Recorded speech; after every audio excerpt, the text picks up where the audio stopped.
자, 이번 시간은 토지거래 허가제라는 주제를 볼 거예요. 그래서 부동산거래 신고 등에 관한 법률에서 앞에서 논의했던 주제 중에 이런 게 있었죠. 부동산의 매매계약 등에서 매매계약, 공급계약에 대해서는 부동산거래 신고라고 하는 것이 필요하다 이렇게 되어 있었고요. 이 토지거래 허가제는 되게 힘들어요. 힘들다는 게 시험 문제 구성되는 영역 자체가 지금 최근에 우리 이제 공인중개사법에 들어오고 나서부터는 좀 이상한 문제들을 구성을 합니다. 그리고 내용 자체가 뭐 작은 것도 아닌데 그래서 어쩔 수 없이 이제 전체 그림 똑같이 보는 수밖에 없겠고, 또 요 근래에 나왔던 문제 가지고 같이 분석을 해보겠습니다.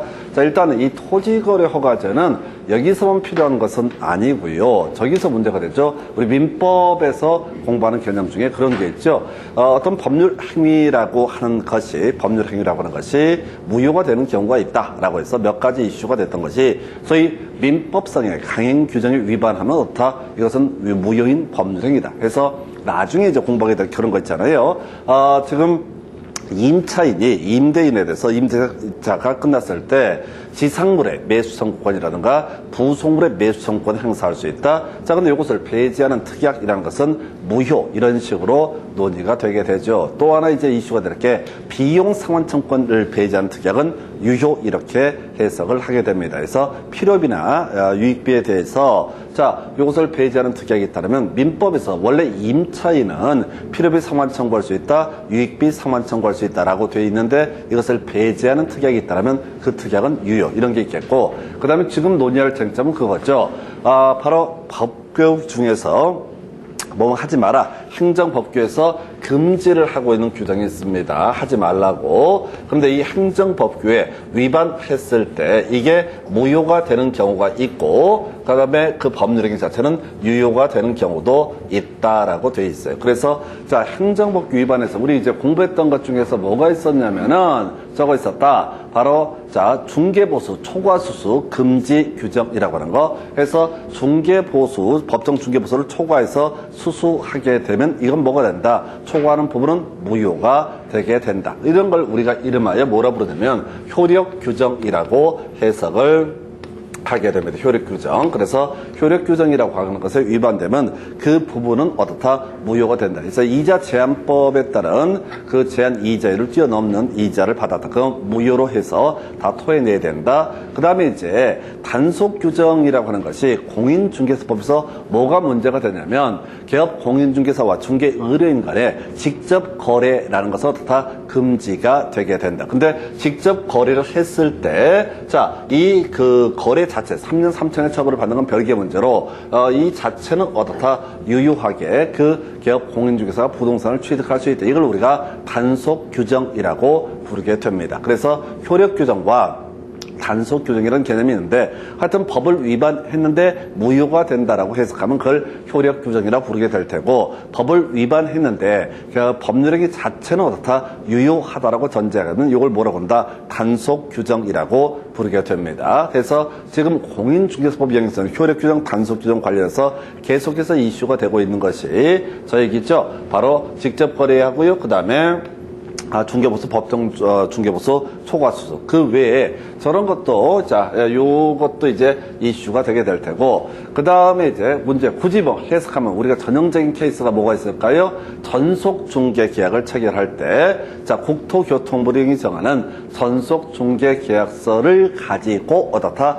계약서를 써야 된다. 이런 것들이 공인중개사법에서 이슈가 됩니다. 그건 보나마나 해석을 해보게 되면 그건 만약에 공인중개사법에 따른 자, 국토교통부령에 따른 이 계약서를 가지지 않고 다른 계약서로 전속 중개 계약을 체결했다. 그러면 그것은 앞에서 3월 이하의 업무 정지 사유 등에 걸리는 건 별개의 문제로, 그러니까 그 전속 중개 계약이 무효가 되는 거냐? 그거 할 필요는 없는 거죠. 그건 이제 해석상 뭐로 본다? 단속 규정으로 해석을 해야 될 것이다. 이렇게 얘기를 합니다. 자, 근데 이제 이 얘기를 지금 왜 하냐라고 했을 때, 자, 우리가 중간생략 등기라고 하는 거, 자, 작년 민법 총칙에서 나왔던 주제인데요. 중간생략 등기는 원칙적으로 이것은 어떻다? 유효한 것으로 보게 되죠. 중간생략 등기가 뭐야? 갑이 매도인, 을이 매수인, 병이 있는데 갑에서 병으로 바로 등기를 넘겨주게 되는 것을 뭐라고 한다? 중간생략 등기라고 부르게 된다. 그래서 기본적으로 중간생략 등기는 뭐가 된다? 단속 규정에 해당이 되기 때문에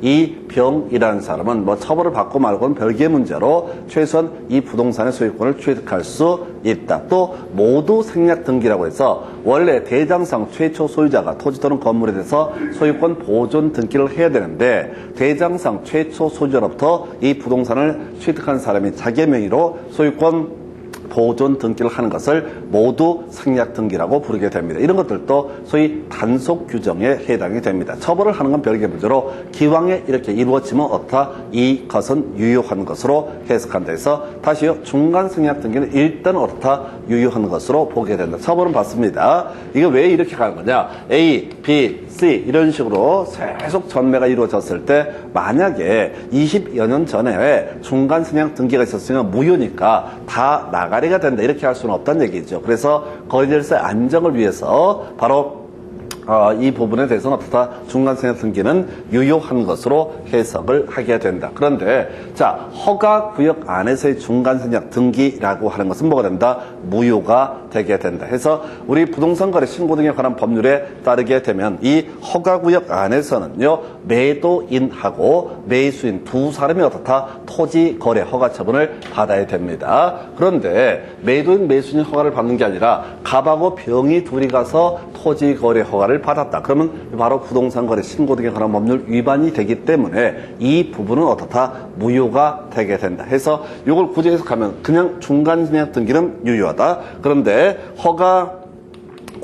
허가구역 내에서의 중간생략 등기는 뭐가 된다? 무효가 되게 된다라고 할 것. 다시 갑시다. 중간생략 등기는 일단 어떻다? 유효한 것으로 해석합니다. 처벌을 받아요. 이건 해석상 단속 규정으로 해석을 하게 됩니다. 근데 중간생략 등기를 유효로 보는 이유는 뭐냐면 이유는 현실적인 부분이에요. 전국에 한두 명이 아니거든. 중간생략 등기를 한 게 한두 명이 아니기 때문에 그걸 다 무효로 했다가는 사회적 혼란을 이루 말할 수가 없어요. 그래서 이건 유효한 것으로 보게 되는데 허가구역 내 중간생략 등기 얘는 부동산거래 신고 등에 관한 법률 토지거래 허가제라는 주제에서 반드시 매도인과 매수인이 실소유 목적일 때 허가를 해줄 수 있고 그래서 매도인하고 매수인 두 사람이서 어떻게 해라 토지거래 허가를 받아라 라고 이렇게 되어 있거든요. 그래서 허가구역 내 중간생략 등기는 뭐가 된다? 무효가 된다. 이게 작년 민법 총칙 영역에서 출제가 됐던 주제가 되겠습니다. 그래서 자 하여튼 이게 조금 이제 그렇고 그다음 민법 총칙에서 이제 공부했던 거 허가구역 관련해서 기억 한번 해볼까요? 이런 내용이 들어가 있었습니다. 어떤 법률 행위가 유효하다라고 하는 경우와 무효인 경우가 존재하게 된다. 유효하다라고 하면 나중에 뭘 할 수 있다? 해제라는 것을 할 수 있고 채무 불이행에 따른 계약 해제하고 뭐 할 수 있다? 손해배상 등을 청구할 수 있다. 해서 채무 불이행에 따른 계약 해제 그리고 손해배상 청구가 가능하다라고 할 것. 한편 무효가 되게 된다. 그러면 이제 어떤 급부가 이루어졌으면 어떻다? 이때 부당이득 반환의 문제가 발생하게 된다. 급부가 이루어졌을 때 부당이득 반환의 문제가 발생을 하게 된다. 이렇게 되어 있는데 허가구역 내에서 허가를 받기 전에 계약은 소위 유동적 무효이기 때문에 이 부분에 대해서 채무 불이행을 원인으로는 계약 해제라는 것은 허용되지 않았었고요. 그 다음에 또 하나 같이 이슈 매수인이 매도인에 대해서 계약금 반환 청구를 할 수가 없다. 이런 내용들 민법 파트에서 이제 공부를 하시게 됩니다. 그래서 생각이 나서 한번 말씀을 드렸고요. 요건 이제 좀 어려웠던 내용. 자, 그 다음에 이제 다시 법조문으로 돌아와서 토지거래 허가구역 지정에서 국토부 장관 시도지사 허가구역 지정할 수 있다 해서 모르겠어요. 자, 옛날에 이 자료는 공법까지 모든 내용을 과거에는 이제 공법에서 토지거래 과제가 시험에 출제가 됐었거든요. 근데 공인중개사부 넘어오면서부터 지금 출제민도 한 문제밖에 안 나와요. 그래서 간단히 가겠습니다. 국토부 장관 허가구역 지정할 수 있고요. 그 다음에 시도지사 어떻다 허가구역 지정할 수 있다. 그럼 이제 허가구역으로 지정되게 되면 이 동네에서는 자 기본적으로 허가구역 지정이 되게 되면 토지 소유자 간에 또 매도인과 매수인 간에 마음대로 토지 거래할 수 없고 자 매수인이 실소유란 걸 입증해 보여서 토지 거래 허가청을 받아야지 매수인 소유권을 취득할 수 있다라는 제도가 토지 거래 허가제 해서 간단히 보면 둘 이상 시군구에 걸쳐 있다. 그럼 국토부 장관이고요. 그 다음에 하나의 시군구의 일부이다. 그러면 시도지사가 허가구역 지정한다. 큰 의미 없습니다. 이건 나중에 보다 보면 자연적으로 갈 테고 허가구역 효력 발생 시기라고 해서 공고한 날로부터 5일 후에 그 효력이 발생하게 된다. 공고한 날로부터 5일 후에 그 효력이 발생하게 된다. 좀 특이하죠? 그래서 자 이게 다른 거랑 큰 자 우리가 국토기획법이라는 법에서 그런 얘기 하잖아요. 도시군 관리계획의 효력 발생 시기 지형 도면에 고시가 된 날부터 효력이 발생한다. 이렇게 되어 있었고 얘는 좀 독특해요. 공고한 날로부터 5일 후에 효력이 발생한다. 이렇게 봤었고요. 뭐 해제 등 큰 이슈가 안 될 테고 그 다음에 이제 허가구역 지정의 효과라고 해서 자 개념 자체를 가면 이런 식입니다. 지금 허가구역 안에서요 토지 거래 계약을 체결을 하게 되면 기본적으로 다 허가를 받아라. 이건 시험용으로 의미 없어요. 시험용으로 의미가 없는 게 원칙과 예외 문제에서 원칙에 해당하는 개념이 되게 됩니다. 그래서 소유권 이전 계약 시군구청장한테 미리 허가를 받아야지 계약을 체결할 수 있습니다. 해서 소유권 이전 계약만 규제를 하니까 사람들이 편법을 써요. 지상권 설정 계약을 체결해서 토지 거래 허가제를 피해가게 됩니다. 그래서 나온 얘기가 자 지상권 설정 계약을 체결하고자 할 때도 어떻다 시군구청장한테 허가를 받아야 된다라고 이렇게 얘기를 합니다. 그래서 이게 기본 뼈대예요. 자 그래서 지금 소유권 이전 계약, 지상권 설정 계약을 체결할 때 시군구청장한테 허가를 받아야 할 것인데 그럼 이제 어떤 경우에 허가를 해줄 수 있느냐? 예, 다 허가해 줄 수 있습니다. 우리 법에서는 허가해 줄 수 있는 경우만 예시를 하고 있어요. 종류가 하도 많아서 외울 수가 없어요. 단순화시키면 실소유 목적이다 라고 하는 것이 전제가 되게 되면 어떻다 허가를 해줄 수가 있다. 이런 식으로 전제를 삼습니다. 그래서 예시값으로서 자기의 거주용 주택 용지라든가 농업인 등의 농업 등의 목적 이런 것들을 허가해 줄 수 있고요. 뒤에 이용 의무 기간 관련해서 이슈가 되는 것이 현상 보존 목적일 때도 다 허가를 해줄 수가 있다. 큰 의미 없어요. 이런 경우 다 실질적으로 허가를 해주냐 마냐 이런 것들은 자 이슈가 안 되고요. 이렇게 허가를 받아야 되는 계약에 대해서 허가를 받지 않냐고 체결한 계약이라는 것은 효력이 발생하지 아니한다. 이게 이제 나중에 민법 가서 보게 되면 무슨 문제? 유동적 무효라고 해서 허가를 받기 전까지의 계약이라는 것은 일단 효력이 발생하지 않지만은 시군구청장이 허가 처분을 해주게 되면 그 계약은 유효한 것이 되게 된다라는 식의 개념이 바로 유동적 무효라는 개념이 되게 됩니다. 해서 자 여기 큰 의미 없고요. 자 이 파트에서 공법 출제할 때 한참 이슈가 되던 게 허가가 불필요한 경우가 있습니다. 허가구역 안에서 자 허가를 받지 않아도 되는 케이스 두 가지가 포인트가 될 텐데 먼저 소규모 토지 거래에 있어서는 어떻다 허가를 요하지 않는다 해서 모르겠어요. 자 공법할 때는 이 문제로 도배가 됐었는데 거의 대부분의 문제가 허가를 받아야 된다는 전제에서 소규모 토지 거래 허가를 요하지 않는다라고 했던 것이 이슈. 해서 소규모 토지 거래가 뭐냐라고 했을 때 주거지역 180이라고 하는 거, 상업지역 200, 공업지역 660, 녹지 100, 그 밖에 90, 도시적 외지역에서는 농지 500, 임야 1000, 그 밖에 250이라고 되어 있습니다. 그래서 소규모 토지 거래라고 하는 것은 따로 어떻다 허가를 받을 필요가 없다라고 이렇게 전제를 하게 됩니다. 소규모 토지 거래 어떻다 허가를 받을 필요가 없다라고 하는 거. 자, 그래서 이건 이제 논리 구조로 가볼까요? 자, 일단 토지 거래 허가 구역을 지정을 한 목적이라는 게 왜 이런 걸 지정을 하느냐. 토지의 투기적 거래를 통해서 불로소득을 얻는 것을 억제하기 위해서 그래서 만든 것이 뭐가 된다? 토지 거래 허가제라는 개념이 되게 됩니다. 그래서 소규모 토지 거래를 했을 때는 큰 돈 되지 않는다라고 해서 자 주거지역 180, 상업지역 200, 공업지역 660, 녹지 100, 그 밖에 90, 도시적 외지역에서는 농지 500, 임야 1000, 그 밖에 250. 자, 이 파트에서는 지금까지 시험 문제 16년간 공법 문제를 다 커버했을 때 나왔던 것은 녹지 100, 2며 1천만 외우시게 되면 다 답을 풀 수 있게 구성을 하게 됩니다. 자, 이건 왜 이렇게 출제를 하는 거냐라고 했을 때, 자, 우리가 도시지역은 주상 공록 등으로 공법에서 공부를 하시게 되는데, 자, 외우는 순서가 뭐야? 주거적 먼저 외울 테고, 상업적 외울 테고, 공업적 외울 테고, 녹지적을 외울 거야. 근데 주상 공록에 구분이 없는 지역은 90인데요. 논리적으로 안 맞으니까 신경 쓰지 마시고, 얘는 깔끔하지 않아서 출제를 한 번도 안 해요. 구분을 못 해. 그래서 녹지 100이라고 하는 거. 자, 100제곱미터 이하의 녹지 지역의 100제곱미터 이하의 토지 거래는 허가를 요하지 않는다. 이렇게 하나 잡아야겠고요. 그 다음에, 자, 지금 이제 가장 큰 게 뭐라고요? 2며 1천이라고 하는 거. 2며 1천은 다 허가를 요하지 않는다라고 하는 거. 요렇게 가셔야 돼. 그래서 녹지 100, 2며 1천. 자, 다 하려고 하지 마세요. 어차피 외울 게 너무 많아서 손을 못 대. 지금 다 이거 거의 1시간 동안 설명드려봤자 한 문제 나오는 파트. 게다가 작년 문제 개떡처럼 내죠. 그동안 전혀 기술적인 부분을 갖고 출제가 이루어지기 때문에 손 못 대요. 그래서 일단은 전통적으로, 자, 지금 16년간의 데이터를 분석했을 때 가장 많은 출제를 뽑았던 것이 녹지 100, 2며 1천. 이거만 내도 다 뒤집니다. 너무 어려워. 양이 많아가지고 주거나에서 녹지 100, 2며 1천. 여기까지는 소규모 토지 거래니까 다 허가를 요하지 않는다. 설명드릴 게 하나 있는데요. 이 숫자가 녹지 100, 2며 1천이라고 하는 것이 작을 수가 있습니다. 근데 예를 들어서, 자, 이런 경우 있다. 주거적 180제곱미터라고 되어 있어요. 자, 그럼 3.3제곱미터가 지금 뭐가 되는 거예요? 한 평, 보통 이렇게 얘기하니까 180제곱미터 한 50평 좀 넘는 거란 말이에요. 그러면 50평이라고 하는 땅이 이게 작은 땅이냐라고 했을 때 전매 차익이 작냐? 생각이 나름이야. 서울 지역 같은 경우는 재개발, 재건축할 때 평당 뭐 1억대까지 올라가는 그런 지역이 있다고요. 그러면 180제곱미터면 50평이면은 어마무시한 차익이 남을 수가 있다는 얘기죠.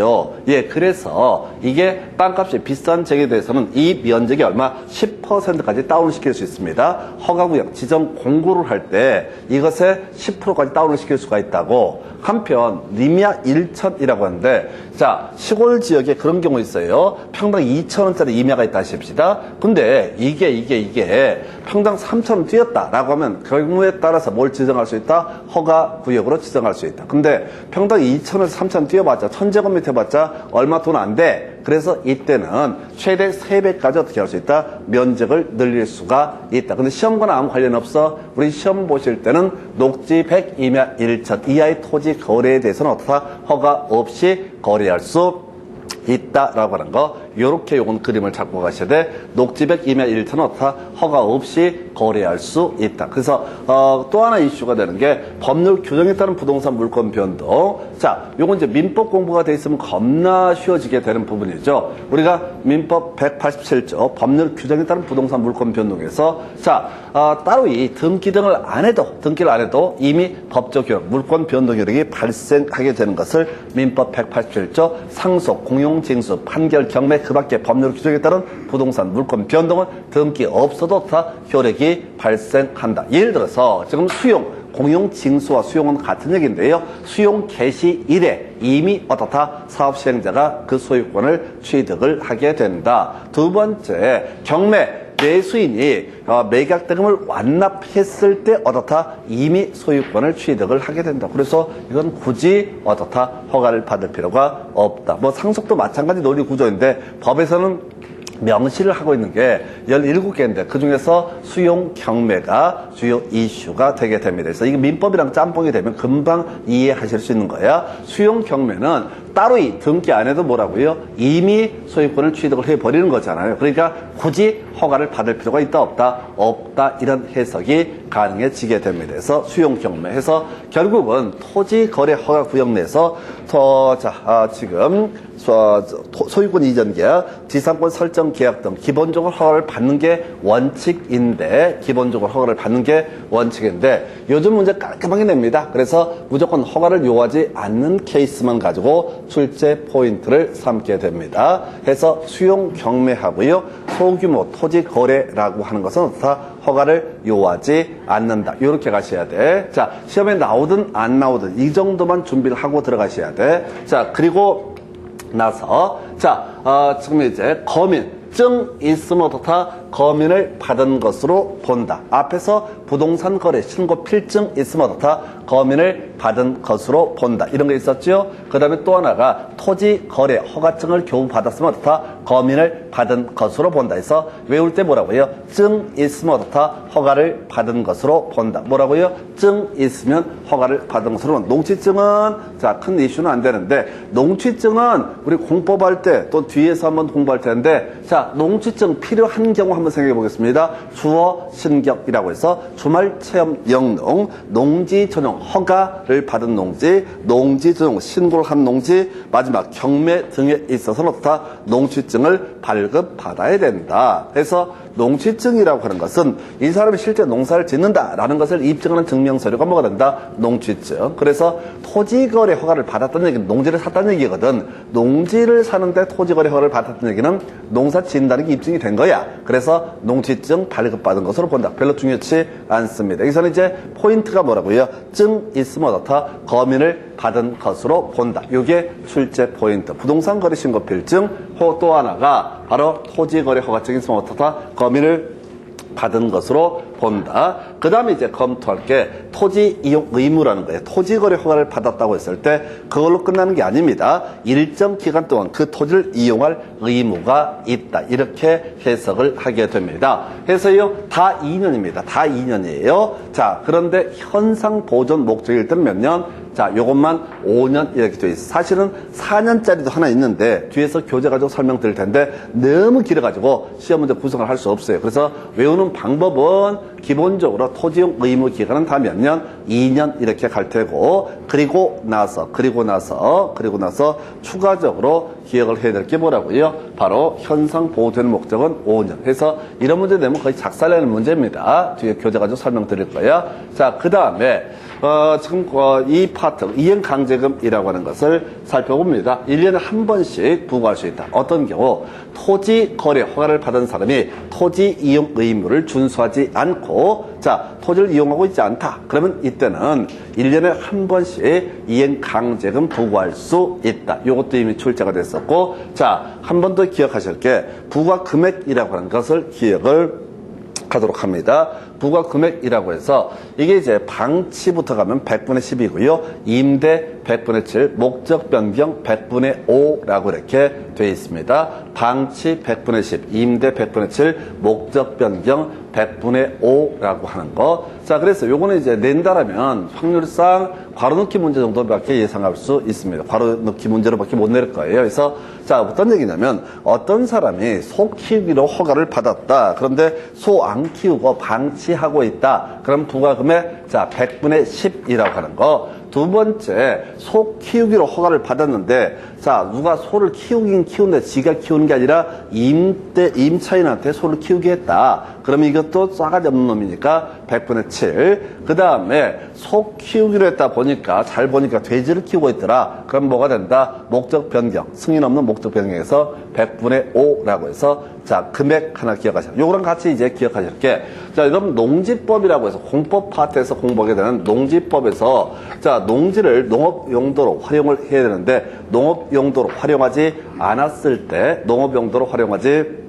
않았을 때 이때도 이행강제금 부과고요. 1년에 한 번이고요. 거기서는 100분의 20이라고 되어 있습니다. 그래서 이행강제금이 나중에 공법에서 건축법까지 총 3개가 나오는데 건축법에서 이행강제금 너무 복잡해서 외울 수가 없고요. 표를 봐도 뭔 소리인지 감이 안 잡히고요. 자, 농지법에서 이행강제금 100분의 20이라고 하는 거 1년에 한 번씩 부과한다. 그래서 부과에서 이행강제금 다 1년에 한 번씩입니다. 기본 구조는 다 똑같아요. 부과 금액이 달라지게 되는데 농지법에서는 100분의 20, 그 다음에 지금 부동산 거래 신고, 토지거래 허가제에 있어서는 자, 방치 100분의 10, 임대 100분의 7, 목적 변경 100분의 5 해서 이런 것들은 내면 빡세형 문제니까 그냥 숫자 단순하게 기억을 하는 게 좋을 것 같습니다. 이렇게 보셨고요. 그리고 나서 이제 마지막 주제인가요? 선매협의. 자, 선매협의 얘기는 어디서 주로 이슈가 되냐면 바로 부동산 학개론 파트에서 하나의 출제 이슈가 되게 되죠. 부동산 학개론 파트를 가서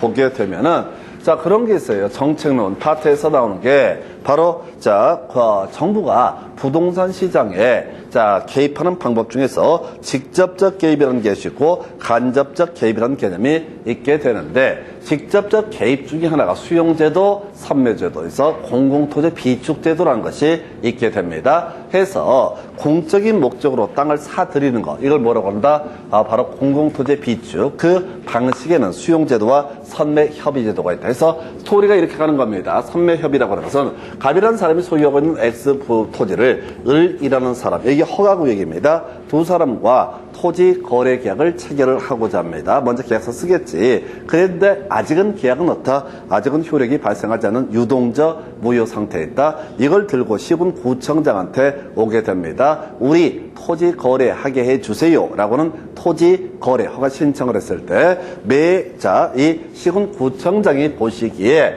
야, 매도인이 이런 경우에서 토지 거래 허가를 받아서 취득한 목적도로 이용하고 있지 아니한 토지, 이름 악질이야. 왜? 지난번에 갑이라는 사람이 자기가 이 땅을 이런저런 목적으로 쓰겠다라고 개뻥을 쳐가지고 시군구청장이 허가를 해줬어. 근데 이용 안 하다가 갑자기 맑은 영혼 을을 데리고 와서 우리 토지 거래하게 해주세요 라고 얘기한다고. 그럼 토지 거래 허가 여부를 판단할 때는 기준점이 뭐냐면 매수인, 이 매수인이 실소유 목적이냐 여부만 가지고 허가 여부를 판단을 하게 됩니다. 그러면 결과적으로 신고관청 또는 이제 허가관청에서 허가 처분을 해주게 되면 이 나쁜 놈을 도와주는 꼴이야. 그래서 이런 경우에는 야야 좀 기다려봐 라고 얘기하고 너 한국토지주택공사 등을 내가 사업시행자로 지정해 줄 테니까 얘한테 어떻다 팔아보는 게 어때? 라고 물어보는 제도가 뭐가 된다? 선매협의라는 제도다. 이렇게 얘기를 합니다. 두 번째 이슈가 되게 될 것이 바로 이런 경우도 있죠.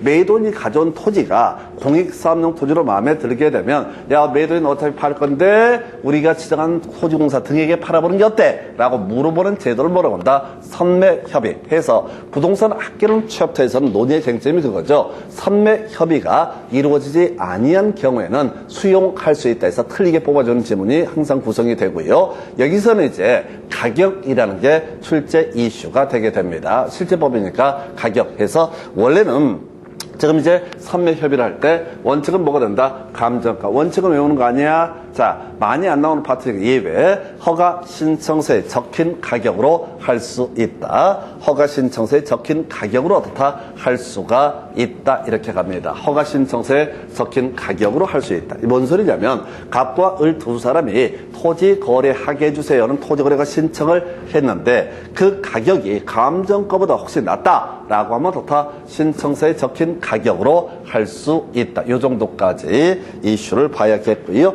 그리고 나서 자 마지막 주제, 이렇게 선매협의라고 하는 것은 강제적인 절차가 아니라 매도인한테 물어보는 거야. 근데 매도인이 싫다고 굳이 그렇게 하게 되면은 이때는 자 다시 뭐로 가야 돼? 지체 없이 허가 또는 불허가 여부를 결정을 해야 된다. 즉 수용을 할 수 있는 것이 아니라 허가나 불허가의 문제로 연계가 되게 된다라고 하는 거, 이게 선매협의 제도가 되게 됩니다. 그래서 주요 이슈들 이렇게 봤었고요. 한 번만 정리하고 지문 통해서 몇 개 쟁점들 살펴보도록 하겠습니다. 허가구역 지정이라고 하는 거, 국토교통장관, 시도지사, 그럼 지정하고 나면 공고일로부터 5일 후에 효력이 발생한다. 그 얘기는 허가구역 내에서는 기본적으로 소유권 이전 계약, 지상권 설정 계약을 할 때 원칙적으로 다 허가를 받아야 된다. 그래서 자기의 거주용, 주택용지, 농업 등의 농업 목적, 현상, 보존 목적 등일 때는 바로 허가를 해줄 수 있다. 이런 논리 구조가 될 텐데 문제는 지금 이거죠.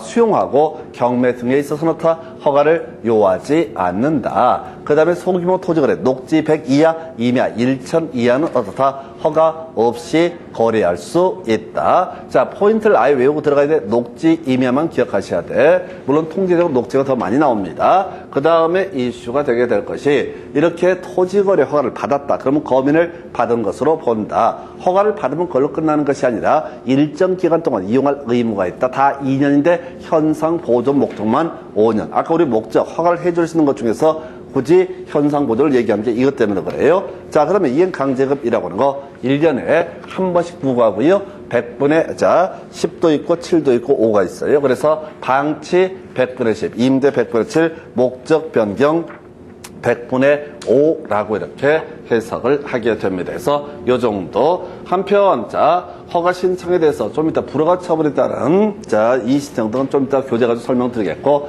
선매협의라는 개념이 있다 해서 다른 건 부차적인 얘기고, 선매협에서, 자, 굳이 실체법을 가지고 출제하면 허가 신청서에 적힌 가격, 그리고, 자, 선매협의가 이루어지지 않게 되면 지체 없이 허가나 불허가 여부를 결정을 해야 된다. 요 정도로 보겠습니다. 하여튼 되게 힘들어. 이 파트는 양에 대비해서 출제되는 비중이 한 문제밖에 안 돼요. 한 문제밖에 안 되는데 하여튼 가보십시다. 여러분 교재 148페이지 가서 보게 될 텐데 자, 이거 이제 지문 보게 되면 여기는 이제 답 안 됐으니까 가볍게 넘어가셔야 돼. 기본 틀만 갑니다. 국토교통부 장관이 지정하는 케이스, 둘 이상 시군구에 걸쳐 있을 때, 그 다음에 하나의 시군구에 걸쳐 있을 때는 시도지사가 허가구역을 지정한다고 그런 얘기를 갖고 하고 있어요. 자, 1번 질문 허가구역, 둘 이상 시의 관할구역에 걸쳐 있을 때 국토부 장관이 지정한다. 안 중요해?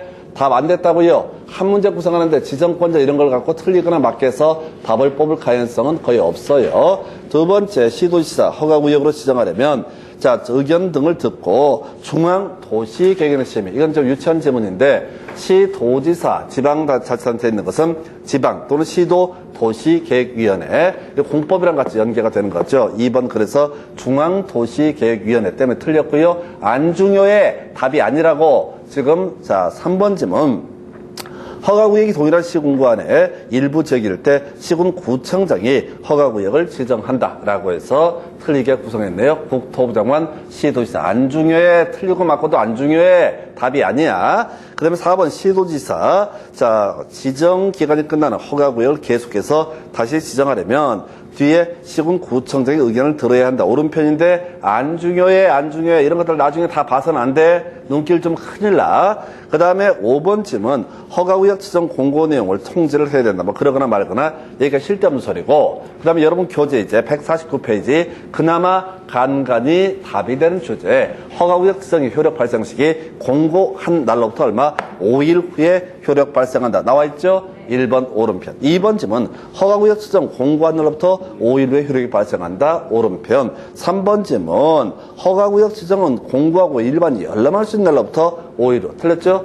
공고한 날로부터 5일 후라고 해서 구성을 하고 있고요. 어찌됐든 최근에도 한번 답을 뽑았던 지문이 공고한 날로부터 5일 후. 그래서 그 정도. 그 다음에 두 번째 박스는 이 공법 문제인데 별 의미 없어요. 자, 보니까 국토부 장관 허가구역 지정 사유가 없어졌다고 인정되면은 끄트머리 해제해야 한답니다. 이걸 할 수 있다 해서 아주 옛날에 나왔던 문제야. 전혀 의미 없어. 지금은 신경 쓸 거 아니에요. 지금 이걸 하다 보니까 과거 데이터를 다 입력을 해놓은 것이고 요즘 트렌드가 안 맞아요. 자, 그 다음에 자 1번 지문, 세 번째 박스 1번 지문 제출해야 된다. 뭐 나와 있죠?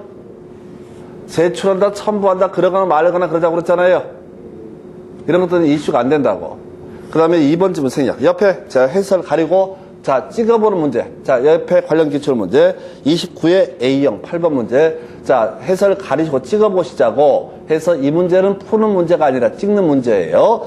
자 부동산 거래 신고 등에 관한 법령상 토지거래가 신청서에 기재할 거나 제출할 사항이 아닌 것은 이렇게 되어 있습니다. 자, 만약 매매의 경우에는 매도인, 매수인의 성명 주소 필요하겠죠? 두 사람이 토지거래가 받으러 가니까 이건 있어야 된다고. 자, 두 번째, 거래를 중개한 기업 공인중개사 성명 주소라고 하는 거. 일단 그렇고요. 3번, 이전 또는 설정을 하는 권리의 종류. 아까 소유권 이전 계약과 지상권 설정 계약은 어떻다? 허가를 받아야 된다. 그래서 자, 소유권인지 지상권인지를 표시해 줄 것. 그 다음에 토지 이용 계획서. 이게 뭐냐면은 실소유 목적일 때만 어떻다? 허가를 해준다.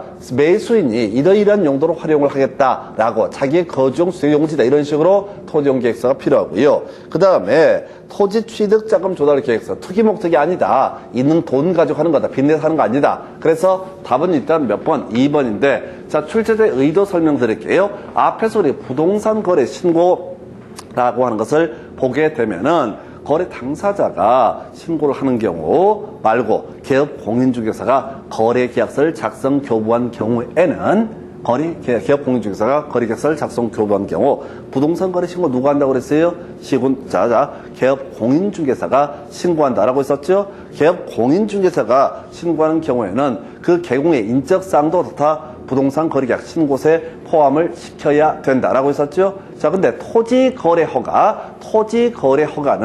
중개사가 허가를 받으러 가는 게 아니에요. 중개사가 허가를 받으러 가는 게 아니라고. 누가? 메이드인 매수인, 거래 당사자가 허가를 받으러 간다고. 거래 당사자가 허가를 받으러 가는 거지 중개인이 중간에 중개하는 중개업자가 허가를 받으러 가는 게 아니라고. 그러니까 기업 공인중개사 인적사항은 도대체 들어갈 여지가 없는 거죠. 자, 출제자의 의도는 그거예요. 부동산 거래 신고라고 하는 것은 기업 공인중개사가 거래계약서를 작성 교부했을 때 그때 개공인 신고 의무가 있다. 한편 토지 거래 허가라는 것은 누구? 메이드인 매수인 두 사람이 어떻다? 허가를 받으러 간다. 그래서 개공의 인적사항 등은 들어갈 여지가 없다. 이런 식의 취지. 그래서 자, 출제자의 의도는 상당히 부동산 거래 신고와 토지 거래 허가 주체가 누구냐? 허가 신청의 주체가 누구냐? 이 얘기를 응용해서 물어봤다. 상당히 난이도는 높은데 수험생들이 풀기는 어려웠던 주제가 되겠습니다. 넘어가서 150페이지 가서 보시게 되면은 거기 나와 있다. 자, 교재 150페이지 첫 번째 박스 민사집행법에 따른 경매 끝머리 허가를 요하지 허가 규정을 적용하지 아니한다. 맞죠? 수용 경매는 어떻다? 허가를 요하지 아니한다. 자, 두 번째 지문이요. 도시 지역에 있는 허가구역에 90제곱미터 이하 끝머리 허가를 요하지 아니한다. 그래서 아까 이하 같은 경우는 얼마? 1000제곱미터 이하이면 어떻다? 허가를 요하지 아니한다. 근데 출제위원이 이거를 지금 90제곱미터 쓴 이유가 뭐냐면은 저것 때문에 그래요. 자, 지금 1000제곱미터 이하 중에서 아까 땅값이 겁나 싸면은 어떻게 할 수 있다? 10%까지 면적을 줄일 수, 비싸면 어떻다? 10%까지 줄일 수가 있다. 그러면 기준 면적이 얼마가 되는가 이제 정리하면 100제곱미터, 이하 얼마? 100제곱미터 이하까지 어떻다? 100제곱미터 초과했을 때 허가를 받아야 된다. 이런 경우일 수가 있으니까 아예 논란의 소지를 없애기 위해서, 복송답 시비를 없애기 위해서 얼마? 90제곱미터인 경우라고 예시를 하게 됩니다. 그래서 우리가 공부할 때는 그냥 단순하게 1000제곱미터 이하인 경우에는 모두 포함된다. 90제곱미터인 경우도 포함이 된다. 이런 논리 구조가 되겠습니다. 밑에 옆에 관련 기출 문제 보니까 자, 물음표 허가가 필요한 것은 나와 있죠? 허가가 필요한 것은 나와 있잖아요. 자, 그럼 이제 주거지역 얼마? 180까지 어떻다? 허가를 요하지 아니한다. 상업지역 200까지 어떻다? 허가를 요하지 아니한다. 공업지역 660까지 허가를 요하지 아니한다. 녹지는 얼마? 100제곱미터까지 허가를 요하지 않는다. 몇 번? 4번. 이렇게 뽑아주는 거죠. 외울 때는 원래 주거지역 180, 상업지역 200, 공업지역 660, 녹지 100 이렇게 하는데 그거 말고 그냥 녹지 100을 외워달라고 했다고. 문제 구성하는 기술 자체가 녹지가 제일 뒤에 있으니까 녹지를 항상 중심축에 둔다고. 두 번째 문제는 뭐 말도 못하게 어려웠던 문제인데, 자, 문제 한번 분석해 볼까요? 갑은 A도 B군의 토지 110제곱미터를 소유한 자로서 관할 A 도지사는 갑의 토지 전부가 포함된 녹지지역 일대를 허가구역으로 지정됐다. 포인트 뭐가 돼? 녹지 110제곱미터죠? 무조건 허가를 요하지 않는 면적 갖고 쇼부를 본다고 생각하시라고. 녹지 110제곱미터 어떻다? 허가를 받아야 된다. 이걸로 끝나는 거예요. 1번 집은 갑이 자신의 토지 전부에 대해서 지상권 설정 안 하면 허가를 받아야 된다. 맞죠? 2번 집은 왜요? 110제곱미터니까. 녹지 110제곱미터니까 허가를 받아야 된다고요? 물론 지금 이제 수험생 입장에 그거 안 보이는데 이 숫자 녹지 110제곱미터에서 얘기가 다 끝난 거라고. 2번 갑의 토지가 농지라면은 자, 농지증을 받은 것으로 본다. 아까 설명을 드렸는데 별 의미 없어. 토지거래가 받으면 농지증 받은 것으로 본다. 그래서 3번 자, 허가가 필요치 않다. 나와 있죠? 녹지 110제곱미터를 허가 받아야 된다고 썼죠? 앞에 보면 가슴 저며와요. 3번 질문 앞에서부터 읽으면 뒤져요. 가슴이 막 저며와. 얘가 조실부모하고 어렵게 성장을 해서 온갖 역경을 이겨내고 등등등. 그러니까 허가가 필요치 않다. 그러면 가슴이 저며와. 얼마나 얘가 힘들었을까 뭐 등등등. 지금 문제를 읽어가실 때 읽으면 이거 죽어요. 읽는 순간 게임 끝나요. 뭔 소리인지 모르니까. 다시. 녹지 110제곱미터 어떻다? 허가를 받아야 된다. 그냥 아예 답을 외우고 들어가야 돼. 문제가 뭐라고 얘기를 하든 간에 무조건 얘기의 취지는 뭐다? 허가를 필요로 하냐, 필요하지 않느냐. 녹지는 100제곱미터 초과면 어떻다? 허가를 받아야 된다. 이렇게 바로 치고 들어가야 된다고. 그 긴 질문을 읽다가 큰일 난다고. 제가 아까 설명드렸잖아요. 문제를 풀어가는 테크닉. 무조건 뒤만 보는 거야. 뒤만 보는 거야. 무조건 뒤만 보는 거야. 그러면 대충 감을 잡아요. 근데 이걸 읽으시잖아요. 그러면 나머지 내용을 소화해도 죽어요. 답 안 나와요. 너무 힘들어서. 자, 그 다음에 4번 질문. 자, 병이 자기의 거주용 주택용지 끄트머리 허가해야 된다. 그래서 이게 뭔 소리냐면, 자, 실소유 목적 중에 자기의 거주용 주택용지라는 게 있다. 자, 5번.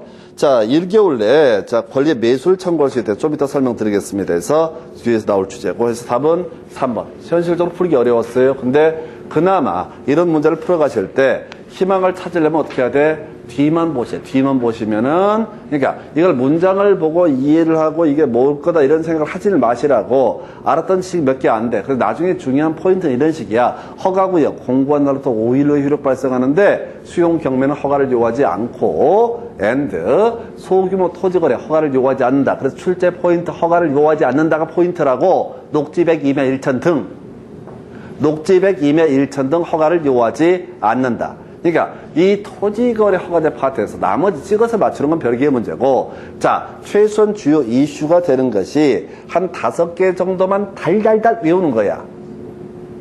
아니, 그렇게 해야지 시험장에 써먹는다고요. 그냥 읽어봐서는 절대 못해요. 그 다음 여러분 교재 152페이지. 자, 끄트머리 2년간 이용해야 된다 나와있죠? 2년간 이용해야 된다 나와있죠? 다 현상 보존을 제외하면 다. 여러분 교재 152페이지 핵심 지문 끄트머리 2년간 이용해야 된다 나와 있잖아요. 그럼 다. 현상 보존 아니면 몇 년? 다 2년. 여러분 본문 보니까 4년짜리 하나 나와 있잖아요. 교재 몇 페이지? 152페이지. 2년, 4년, 5년 나와 있잖아요. 기본서 가지고 설명드리고 있어요. 자, 보니까 4년짜리 나와 있잖아요. 길어서 안 나온다고. 길어서 출제 못한다고. 그러니까 어떻게 해? 무조건 어떻다? 2년간. 현상 보존만 몇 년? 5년. 자, 그렇게 보시고 그 밑에 이제 관련 기출 문제, 공부 문제인데 이용 의무 기간 틀린 것은 보니까 1번 2년, 2번 2년, 3년 2년, 4번 2년, 5번 3년 나와 있죠? 다 몇 번인지 알겠죠? 읽지 말라고 그랬다니까요. 읽는 순간 작살나게 돼요. 다 2년이라고. 현상 보존 목적만 몇 년? 5년. 그러니까 발상 자체를 바꾸셔야 돼요. 불안하고 좀 두려워도 자꾸 어떻게 시험 보는 훈련 자체가 돼야 된다고. 그러니까 이 문제는요, 이렇게 공부를 했다고 썼을 때 뒤만 쓱 봤을 때 하나도 안 읽어도 답이 딱 보이게 돼 있다고. 그죠? 다 2년 이렇게 무식하게 외웠잖아요. 현상 보존 5년 이런 식으로. 그러면 내용을 하나를 몰라도 3년은 최소는 없으니까 틀린 거야. 이렇게 답을 골라낸다고. 근데 이걸 시간을 투자해서 자꾸 읽어보잖아요. 그러면 기억이 날까 말까 이렇게 하니까 기억이 날 걸 기대하고 자꾸 이제 지문을 보십니다. 큰일 납니다. 답 안 나와요. 그래서 그렇게 보셨고. 자, 그 다음에 이제 여러분 교재 153페이지에 가서 보게 되면 지문 볼까요? 시군구청장, 자, 중간 얘기 생각하고 1년에 한 번씩 이행 강제금을 부과 징수할 수 있다라고 되어 있죠. 그 다음에 2번. 토지 이용 의무를 이행하지 않아서 이행 명령을 받은 자가 그 명령을 나중에 중간에 이행하는 경우 새로운 이행 강제금 부과를 즉시 중지하되 명령 이행하기 전에 이미 부과된 이행 강제금을 징수해야 됩니다. 뭐냐면 만약에 5년 동안 이용할 의무가 있다. 그럼 첫 해 이행 강제금 부과했겠죠? 이 사람이 안 낸 거야. 2년째 또 부과했어. 근데 또 안 낸 거야. 3년째 부과하려고 그러니까 갑자기 이용을 해버려. 그럼 더 이상 부과는 할 수 없지만은 기존에 부과했던 부분은 어떻다? 끝까지 받아내게 된다. 이 얘기를 지금 그나마 지문 속에서 구성을 하고 있고요. 154페이지. 자, 30회 때 나왔던 문제네요.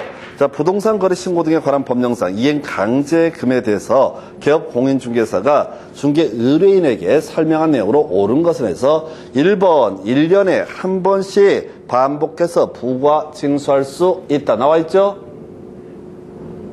일단은 가볍게 축축축 치고 가야 된다고요. 일단은 1번. 자, 일단 유보 어려웠어. 2번 시장은 토지 이용 의무 기간이 지난 후에 그 이행 강제금 부과해서 징수할 수, 반복해서 부과할 수 있다. 틀렸죠? 토지 이용 의무 기간이 지나게 되면 더 이상 어떻다? 부과할 수 없다. 일단 2번은 확실히 틀렸고, 3번 질문, 시군구청장, 자, 이행 명령을 받은 자가 명령을 이행하는 경우라도 명령을 이행하기 전에 이미 부과된 이행 강제금을 징수하여야 한다. 일단 3번 다 뽑았죠? 그죠?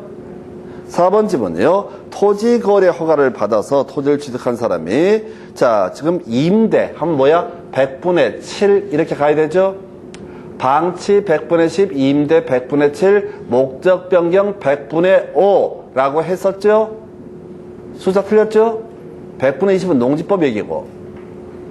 5번 이행 강제금 부과 처분을 받은 자가 국토부장관에 이의를 제기하려는 경우, 이거 말 자체가 안 되는 거야. 지금 이행 강제금 부과 처분 자체가 시군구청장이에요. 어려워.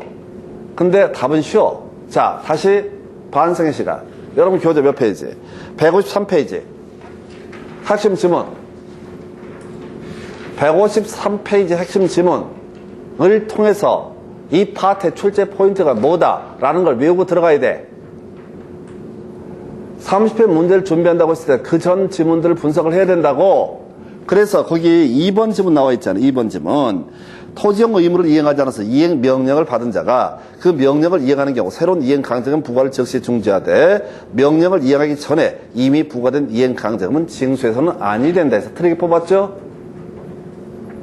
그죠?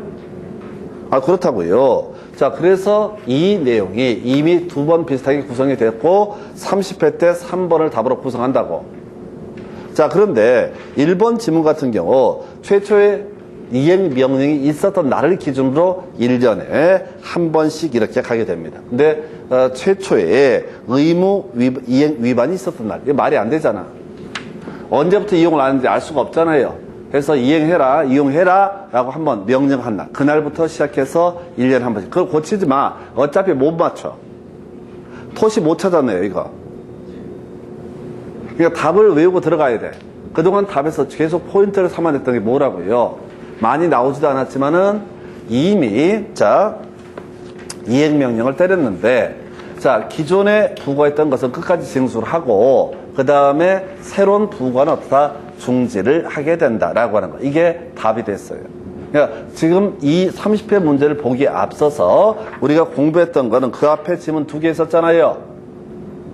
153페이지.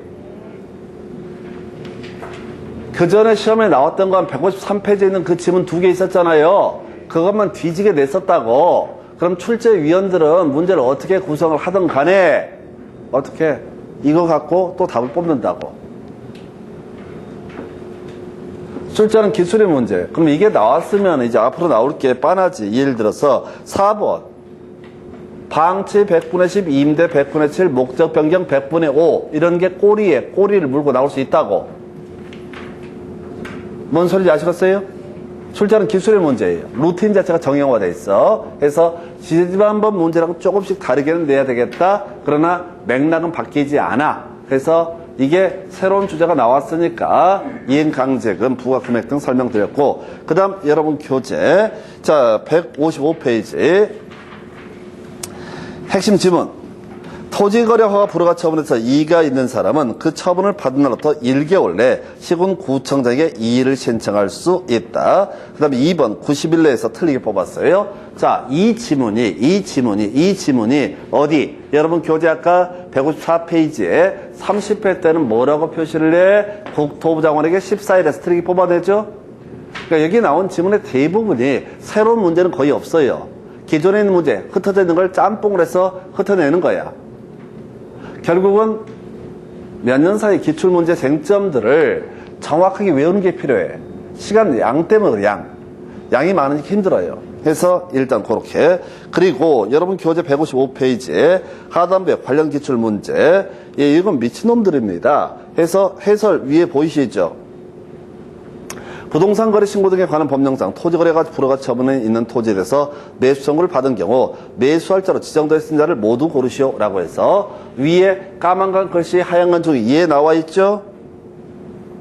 국가, 지자체, 토지공사, 그 다음에 공공기관, 공공단체에서 우아우 하나 둘 셋 이 쭉 나와 있죠? 아 이거 못 푸는 거예요. 못 푸는 그런 문제입니다. 해서 그렇게 살펴봐야겠고요. 풀 수가 없는 문제예요. 그건 찌그란 문제라고. 자, 그 다음에 여러분 교재 156페이지 마지막 제문입니다. 토지 거래 허가 신청이 된 토지에 대해서 시군구청장이 선매자를 지정하는 경우 선매자가 토지를 매수할 때 가격은 토지 소유자의 매입 가격으로 한다. 해서 틀렸죠? 외울 게 뭐야? 신청서에 적힌 가격. 외울 게 뭐라고요? 신청서에 적힌 가격. 원칙은 뭐가 되고 감정가, 예외는 뭐가 된다? 자, 신청서에 적힌 가격, 웃기려고 그냥 토지 소유자가 매입한 가격 이렇게 구성을 한다고요. 그리고 설명드린 것들이 많은데 요는 반복되는 주제를 단순 반복, 단순해서 가시는 거예요. 여기까지가 토지 거래 허가제 보셨고요. 자, 잠시 끊었다가 이제 외국인 등의 부동산 등 취득 신고부터 이어서 가겠습니다.